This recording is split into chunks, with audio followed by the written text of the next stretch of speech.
on her first visit to Berlin as President of the European Parliament. We met 2 weeks ago in Versailles at the informal European Council and were able to talk extensively, and we will meet again on Thursday in Brussels. Europe and the world have changed due to the attack of Russia against Ukraine. However, Europe is and remains our paramount peace project. Our European unity has been decisive over the last few weeks and will continue to be crucial. Close coordination with our international partners is essential in these times.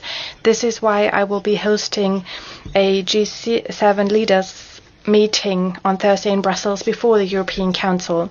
For Europe, it holds true that we can only achieve something if we all, the European Commission, the European Parliament and the Member States and the Council, continue to pull in the same direction. We have a big agenda at the European Union, and that requires close cooperation of both co-legislators, the Council and the European Parliament. This is why I am delighted to be able to welcome the President of the European Parliament, Roberta Metsola, and I want to coordinate closely. We will, of course, be discussing the multidimensional challenges we are facing in the EU and well beyond due to the Russian attack against Ukraine.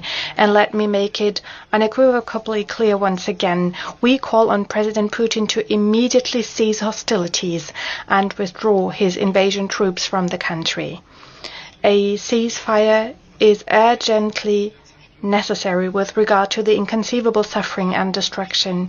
In our discussion, we will also be talking about how we can support Ukraine. The people there are bravely confronting the aggressor, and part of our support is that we will alleviate the humanitarian crisis these people are faced with, and that we take care of the refugees, many of whom have already arrived in the EU and have been hosted here. As the EU member states, we will even better coordinate on these matters, and we will have to help neighboring countries even more.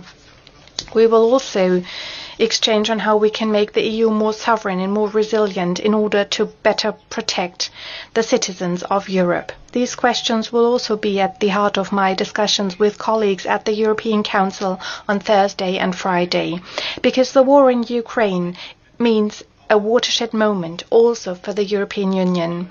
It means that we as the EU need to faster become independent in terms of energy supply. This is the common understanding of all institutions and member states.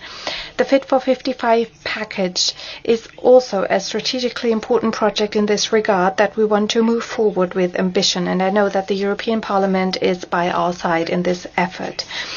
A concrete burden on citizens and companies in the EU is rising energy prices.